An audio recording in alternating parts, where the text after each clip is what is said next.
রমজানের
যে রমজানে যেন আমার শেষ বিদায় হয়, রমজানে যেন আমার বিদায় মাস হয়, শুক্রবার যেন আমার বিদায় দিন হয়, শেষটা যেন আমার বিদায়ের মুহূর্ত হয়। বলে সুবহানাল্লাহ। রমজান যেন বিদায়ের মাস। রমজান হলো কি? বিদায়ের মাস। শুক্রবার হলো বিদায়ের দিন। শুক্রবার কি? বিদায়ের দিন। শেষটা হলো বিদায়ের শেষ মুহূর্ত। বলে সুবহানাল্লাহ। এই যে নসিব যদি হয়ে যায়, ওই ব্যক্তির দুনিয়াও উজালা, আখিরাতও উজালা। বলে সুবহানাল্লাহ। আমরা রমজান মাসকে কি রকম ফিলিং অনুভব করতে হলে যে তবে মক্কা তরফ করা হয়, যে তবে মদিনায় তৈরি হয়। বললাম না মদিনা আসে তো মুমিনা, সেখানে গেলে বুঝতে কত লক্ষ লোক একসাথে ইফতার করতেছে, কোনো সাউন্ড নাই, কোনো ডিস্টার্ব নাই, সবাই খাওয়ানোর জন্য পরেশান। যে সবাই চিন্তা করেছে আমি যদি একজন রোজাদারকে মেহমানদারি করতে পারি, এটাই আমার জন্য কিসমত। বলে সুবহানাল্লাহ। দেখেন আল্লাহ তাদেরকে সম্পদ দিবে না কেন? হাজার হাজার লোককে বড় বড় শেখেরা প্রতিদিন তাকে করে খাওয়া খাওয়াইতেছে। 5 লাখ 10 লাখ লোক, 10 লক্ষ লোক এটাই মক্কাতুল মুকাররমায় মদিনাতে ইফতার করতেছে। বলে সুবহানাল্লাহ। আর আমরা দর্শক করতে পারি না, ঠিক কি না? দর্শক করতে পারি আল্লাহ কত অশান্তি। কিন্তু এত লক্ষ আমার আল্লাহ প্রতিদিনভাবে মেহমানদারি করাইতেছে, কোনো অভাব নাই।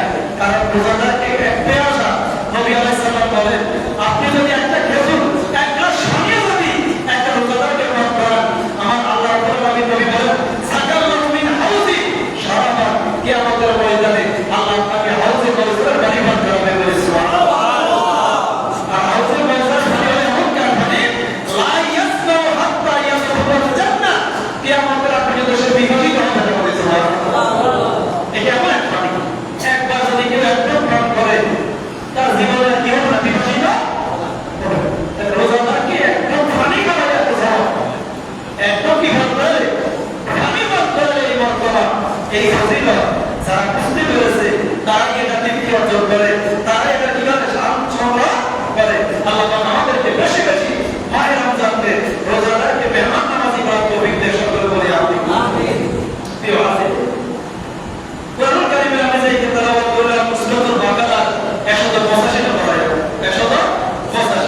আল্লাহ বলেন, বিসমিল্লাহির রাহমানির রাহিম, শাহরু রমাদানাল্লাযী উনজিলা ফীহিল কুরআন। সুবহানাল্লাহ। আল্লাহ বলেন, রমজান মাস এমন একটি মাস যেই মাসে আমি আল্লাহ কোরআন নাযিল করেছি। বলে সুবহানাল্লাহ। কি নাযিল করছে? এবং আল্লাহ বলেন, হুদাল লিন-নাস, যেটা মানুষের জন্য হেদায়েত, ওয়া বায়িনাতিন মিনাল হুদা ওয়াল ফুরকান, যেখানে সত্য মিথ্যা এবং সুস্পষ্ট বিধিবিধান সেই কোরআনে কারিমে বিদ্যমান। বলে সুবহানাল্লাহ। এখন বলে, তোমার সাহিত্য বিক্রম সারা যে ব্যক্তি তোমাদের মধ্যে এই মাসে সাক্ষাৎ হবে, ফালিয়াসুম, সে যেন রোজা রাখে। ওমান কানা মারিদান আও আলা সাফারিন ফাইদ্দাতু মিন আইয়ামিন উখরা, কেউ যদি অসুস্থ হয়, মুসাফির হয়, সে যেন সেই রোজাটা অন্য সময় সেটা পরিপূর্ণ করে দেয়। বলে সুবহানাল্লাহ। এটা হলো এই আয়াতে কারিমা আমি যে দুটো পড়েছি, এটার সার ব্যাখ্যা বলা হচ্ছে যে মানুষ দামি কোনো জিনিসের সাথে যখন লেগে যায়, কিসের সাথে? দামি জিনিসের সাথে যখন লেগে যায়, তখন ওই অদামিটার দাম বাড়ে নাকি কমে? বাড়ে নাকি কমে? আমাদের দেশে স্বর্ণতে বাড়ে না, স্বর্ণ বাড়ে না? স্বর্ণের মধ্যে নেকলেস যে গলার হারগুলো দেয়, সেখানে মধ্যখানে একটা কি দেওয়া হয়? রকেট থাকে না? তো রোজার দেওয়া হচ্ছে, রোজাটা কি রকম? তো সারাটা 11টা মাস, 12টা মাস, 11 মাস হলো সেই 11 মাসটা কি? আর মধ্যখানে রকেটটা হলো রমজান। বলে সুবহানাল্লাহ। রকেটটা কি? রমজান মুবারক। তো বলা হচ্ছে যে রোজা এমন একটা দামি ইবাদতের কারণে যে এইভাবে স্বর্ণের সাথে স্বর্ণকে জ্বালাই করতে হবে, গাইড লাগে, গাইড ছাড়া কিন্তু স্বর্ণ হয় না। তবে আমরা জ্বালাই করতে হলে সেটা গাইড দিয়ে কি করতে হয়? কিন্তু গাইডটা কিন্তু স্বর্ণ নয়, গাইডটা কিন্তু কি নয়? স্বর্ণ নয়। কিন্তু স্বর্ণটাকে জোড়া দিতে হলে, স্বর্ণটাকে পরিণামের পরনের প্রতি বস্তু বানাতে হয়, গায়ে ব্যবহার উপযোগী করতে হলে গাইড লাগাতে। কিন্তু যখন ওই গাইডটা স্বর্ণের সাথে লেগে তখন ওই গাইডটাকে আসল গাইড হিসেবে বিক্রি করা হয় না। তো তোর সময় সম্পূর্ণটাকে যেরকম স্বপ্ন তো গাইডেরও স্বপ্ন হয়ে যাবে বলেছে। কিন্তু আগে কিন্তু সে স্বপ্ন ছিল না, স্বপ্ন ছিল না, কিন্তু স্বপ্নের সাথে লাগার কারণে ও গাইডেরও স্বপ্ন হয়ে যাবে বলেছে। তো রোজার কারণে আল্লাহ তাআলা রোজার আগের মাস হলো শাবান, পরের মাস হলো শাওয়াল। পরের মাস কি? শাওয়াল। রোজার কারণে, রোজার সাথে লাগার কারণে আমি শাবানের নামও বাড়াই দিলাম, শাওয়াল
তার আওয়াজে আসমান এবং জমিন থরথরাই কাঁপবে, বলে নাউজুবিল্লাহ।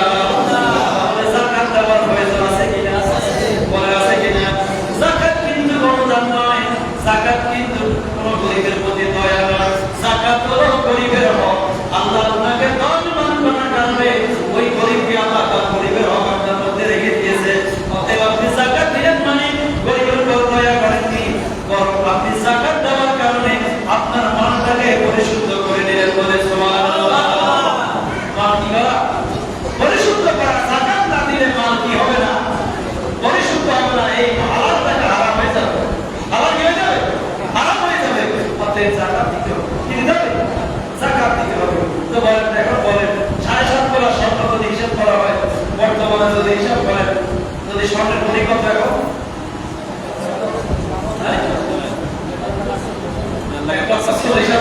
হিসাব করেন এখন, যদি 7.5 তোলা হয় তাহলে মনে হয় আমার মনে হয় কত হবে? 7,000 10 লাখ 10 টাকা নাকি? 10 লাখ টাকার মালিক হলো স্বর্ণ হিসাবে। আর রূপা হিসাবে হলে এত টাকা না, রূপা একবারে কম। 1.5 লক্ষ টাকার মালিক হলে দিতে পারবে, সে টাকা দিতে পারবে। এরপরে আসেন সরকারি ভিত্তিক। আমরা গত 2 দিন আগে আমাদের বাংলাদেশ সরকার কথা আসলে কমিশন থেকে ফিতরের ঘোষণা হলো এই বছর সরকারি ভিত্তিক সর্বনিম্ন 110 টাকা। কত কত টাকা? সর্বোচ্চ না সর্বনিম্ন? সর্বনিম্ন হবে 110 টাকা, আর সর্বোচ্চ হলো 2,805 টাকা। 2,805 টাকা, এটা হলো সর্বোচ্চ। তো যেটা তার এমনিটি যেটা সেটাই গ্রহণ করবে। আমরা বিশেষ করে যেটা বলা হচ্ছে 110 টাকা, সেটা হলো গমের হিসাব। কিসের হিসাব? গমের হিসাব। যদি ফোনের হিসাব করা হয় তখন হবে 2,805 টাকা। যেভাবে পারে আপনি আপনার ফিতরাটা আদায় করে দিবেন। আল্লাহর তৌফিক দিয়ে সকলে বলি আমিন। প্রিয় হাজিরিনের পরবর্তী হলো যে মাহে রমজানের শেষ দশকে, মাহে রমজানের শেষ দশকে নবীজি বলেন তোমরা লাইলাতুল কদর তালাশ করো। কি তালাশ করো? রমজানের শেষ দশকের বেজর রাত্রিতে তোমরা লাইলাতুল কদর তালাশ করো, লাইলাতুল কদর অন্বেষণ করো। তো লাইলাতুল কদর কি হবে? বা লাইলাতুল কদর হবে যে কিভাবে অর্জন করা যাবে? বা লাইলাতুল কদর করার জন্য তোমাকে রমজানের শেষ দশকে ইতিকাফের অবস্থা থাকতে হবে, বলে সুবহানাল্লাহ। কি থাকতে হবে? ইতিকাফ। ইতিকাফ থাকতে হবে। ইতিকাফ সম্পর্কে নবী আলাইহিস সালাম বলেন মান ইতিকাফ আশরা ফি রমজান, যে ব্যক্তি রমজানের শেষ দশকে ইতিকাফ করবে, কি করবে? ইতিকাফ করবে, কানা কাহাজ্জাতাইনি ওয়া উমরাতাইন, বলে সুবহানাল্লাহ। নবীজি বলে রমজানের শেষ দশকে ইতিকাফ থাকার কারণে আল্লাহ পাক ওই বান্দাকে 2টা হজ এবং 2টা উমরার সওয়াব দিবে, বলে সুবহানাল্লাহ। কয়দিন থাকার কারণে? কয়দিন? 10 দিন। সব সময় যে যারা জীবনে ছিল তারাই থাকবে এরকম নয়, নতুন কিছু ইনভলভ হবে। যারা জীবনে ইতিকাফ থাকেনি তারাও কিছু ইতিকাফ থাকার অভ্যাস করে যে আল্লাহ আয়াত দিয়েছে বিদায় আমি রমজান পেয়েছি। জীবনে একটি বার যদি 10টা দিন আল্লাহর ঘরে সময় দিতে পারে, এটা আমার এবং আপনার জন্য নাজাতের উসিলা হতে পারে কিনা? পারে কিনা? অনেকে আছে চাকরি করবে, ভাবে সেটা ঠিক না, কিন্তু অনেকে আছে কোনো পরিশ্রম নাই, কোনো সুযোগ নাই, কোনো ব্যস্ততা নাই। টাকা দরকার আছে কিনা? না, আমি কাউকে না কোনো দরকার। যাকে আল্লাহ কবুল করবে সেই থাকবে, যাকে আল্লাহ যদি করবে কবুল করবে সেই ইতিকাফ থাকবে। কারণ ইতিকাফ যখন আপনি থাকবেন অন্তত 10টা দিন আপনি দুনিয়া থেকে বিমুখ থাকার সুযোগ আছে। 10টা দিন আপনি আল্লাহর ঘরে থাকলেন, 10টা দিন সারাক্ষণ তাসবিহ তাহলিল জিকির আজকার কোরআন তেলাওয়াত সেটাই করেন। আমার আল্লাহ বলে তুমি আমার মেহমান, আমার ঘরে আসো। তুমি রমজানের এই ইতিকাফের কারণে আল্লাহ পাক ওই বান্দাকে লাইলাতুল কদরের মতো একটা বিশেষ রজনী নসিব করে দিবে, বলে সুবহানাল্লাহ। কে হাজিরিন, রমজান মাস তাহলে একটা হলো যাকাত, 2 নম্বরে সাদাকা, এরপর হলো ফিতরা, ফিতরাটা বলে দিলাম। এরপর হলো মনে করেন অনেকে রোজা রাখতে পারে না, এরকম আছে না? আমাদের অনেক মুরব্বী আছে যাদের বয়স অনেক কাছাকাছি, মাও থাকতে পারে বাবাও থাকতে পারে, যাদের মধ্যে রোজা রাখা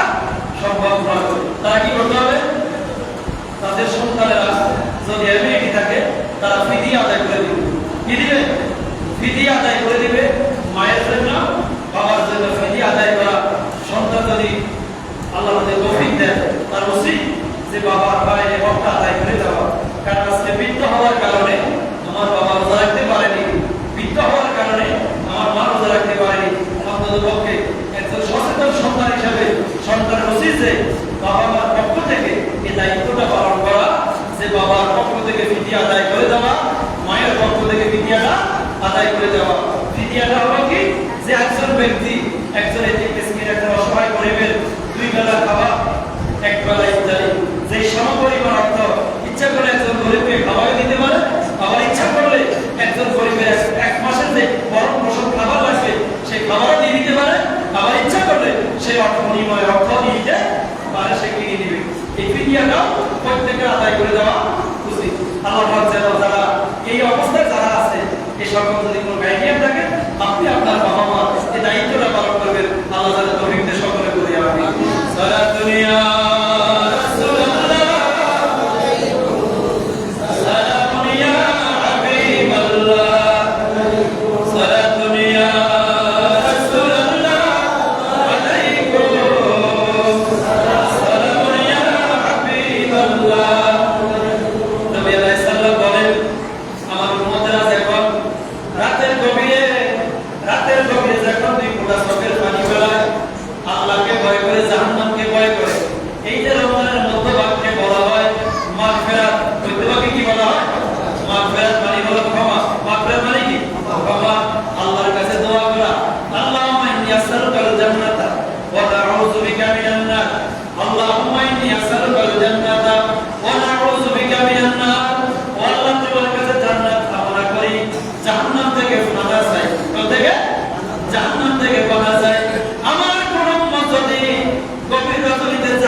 বিস্মিত হয়ে যাবে যে এই বন্দারা এখন এত আরামায়েশ কিভাবে হলো, এত শান্তি কিভাবে আসলো।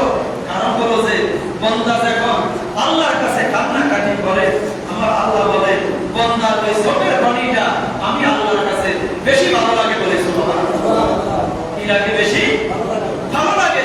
এজন্য দুনিয়ার মানুষের চোখের পানি এত নরমাল বিষয় নয়, এত সহজে কিন্তু চোখের পানি আসা সহজ নয়। এটা বিশাল এক ব্যাপার। আপনার ভিতরে যে পর্যন্ত ভয় কাজ করবে না, মায়া আসবে না, অন্তরে কম্পিত আসবে না, এ পর্যন্ত আপনার চোখে কি আসবে না? পানি আসবে না। অতএব যদি আপনি যখন জাহান্নামকে স্মরণ করবেন, কবরকে স্মরণ করবেন, মৃত ব্যক্তিদের কথা স্মরণে আসবে যে আমার বাবা তো আজকে আমার মাঝে নাই, আমার মা আমাদের মাঝে নাই, আমাদের অনেক মুরব্বী আমাদের মাঝে নাই, আমি আছি। অতএব আমার কাছে থাকার কোনো সুযোগ আসেনি, সুযোগ নাই। অতএব আমি আল্লাহর কাছে তওবা করতেছি, আল্লাহ জীবনে অনেক অন্যায় করলাম, অনেক অপরাধ করলাম, অনেক তোমার নাফরমানি করলাম, আল্লাহ আমি তোমার কাছে ক্ষমা চাই, আল্লাহ আমি তোমার কাছে ক্ষমা চাই। রমজান রোজা রেখে যখন আপনি বারবার আল্লাহর কাছে তওবা করবেন, বারবার ক্ষমা চাইবেন, আল্লাহ বলে যেরকম একজন বাবা তার সন্তান হাজার অপরাধ করার পরে যখন বাবা মার কাছে ফিরে আসে, মা বাবা কিন্তু সন্তানটাকে ফিরিয়ে দিতে পারে না। কেন পারে না? মা এবং বাবা হাজার ব্যথা কষ্ট সহ্য করার পরেও সন্তান যখন আবার মা বাবার জড়ায় ধরে, তখন মা বাবা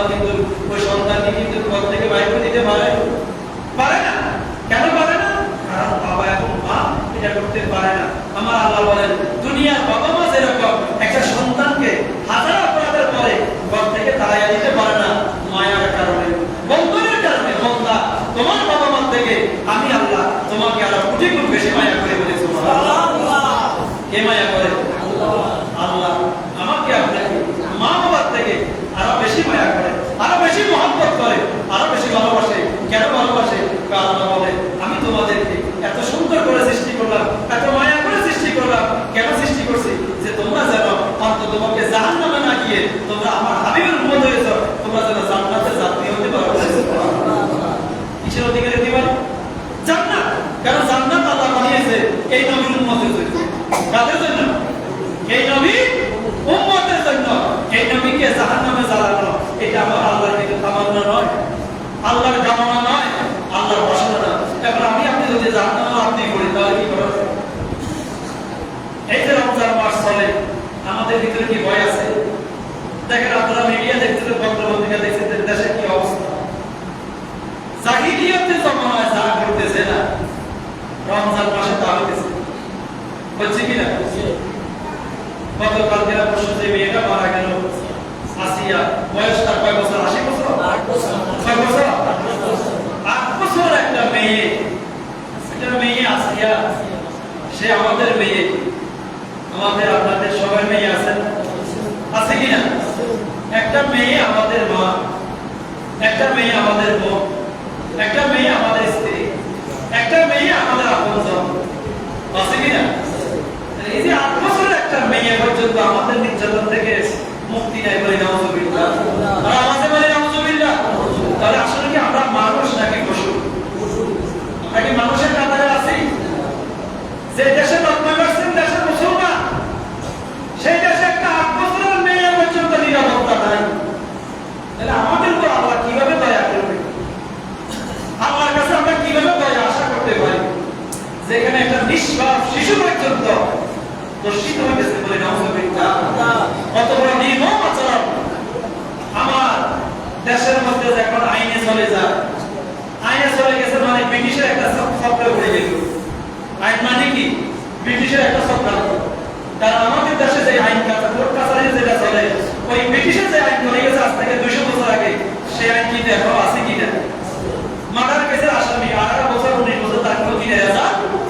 কিন্তু এই দেশে যদি কোরআন সুন্নাহর আইন যদি আজকে বাস্তবায়ন হতো, যদি আজকে 1 সপ্তাহের ভিতরে যারা আসিয়ার মতো একটা নিরীহ শিশুকে, একটা মাসুম শিশুকে যারা দর্শিত করলো, তাদেরকে যদি লক্ষ জনতার সামনে যদি তাদের মৃত্যুদণ্ড কার্যকর হতো, তাহলে ভবিষ্যতে এরকম কার্যক্রম করার মতো আর কেউ দুঃসাহস পেত?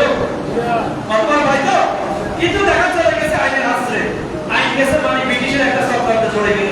এটাতে আর কত বছর লাগে আল্লাহ ভালো জানে। কথা বলেন ঠিক কিনা? অতএব এই সমস্ত জানা ব্যবচার বাবাসা আজকে অপহরণ করতেছে। আসিয়ানটা হয়তো লাইনে আসছে, মিডিয়াতে আসছে, মিডিয়া সারা দেশের মানুষের জানে, কিন্তু এরকম বহু ঘটনা আছে যেটা কিন্তু মিডিয়া আসে না। বলেন আছে কিনা? অতএব আল্লাহ পাক আমাদেরকে যে এখনো রিজিক দিচ্ছে, এখনো যে খাওয়াইতেছে, এটা আল্লাহর দয়া, এটা আল্লাহর অনুগ্রহ। নাহলে আমরা যে কাজ করতেছি, আমরা কিন্তু খাবার পাওয়ার মতো কাজ করতেছি। কথা বলেন ঠিক কিনা? অতএব আমরা আমাদের সন্তান, আমাদের পরিবার, আমাদের আহার পরিবার সবাইকে মনুষ্যত্ব শিক্ষা দিতে হবে। মনুষ্যত্ব শিক্ষা দিতে হবে, শুধু পশুর মতো মানুষের হবে না। একটা পশুর মধ্যে পর্যন্ত আল্লাহ লজ্জা দেওয়ার জন্য একটা পশু, একটা সামান্য পরিবার, তাকে আল্লাহ, তাকে পর্যন্ত আল্লাহ বিবেক দিয়েছে লজ্জা দেওয়ার জন্য। কিন্তু আজকে দেখা যায় আমরা পশুর থেকেও নিকৃষ্ট, পশু থেকেও কি নিকৃষ্ট হয়ে গেলাম। আল্লাহ আমাদের দেশকে, দেশের মানুষের জন্য আল্লাহ চরিত্রকে আবাদত করে সকলে বলি আমিন, আর মোহাম্মদে বলি আমিন। আমি আমার সকল মুসলিমদেরকে বলবো, যারা ফ্রি আছে, সুস্থ আছে, একটা হলো ফ্রি, একটা হলো কি সুস্থ, যারা ফ্রি আছে, সুস্থ আছে, তারা অন্ততপক্ষে চেষ্টা করবে রমজানের শেষ দশকে কি দেখার জন্য, ইতিকাফ থাকার জন্য সবাই ইতিকাফের নিয়ত করবে। এবং পাশাপাশি যারা ফিতরা দেওয়া রমজানের ভিতরে আপনারা আপনাদের ফিতরাটা আদায় করে দিবেন। আল্লাহ পাক সকলকে মাহে রমজানের সঠিকভাবে আদায় করার তৌফিক দান করে সকলে বলি আমিন। ওয়া মা তৌফিক ইল্লা বিল্লাহ। আসসালামু আলাইকুম ওয়া রাহমাতুল্লাহ। যারা সুন্নাত করে সুন্নাত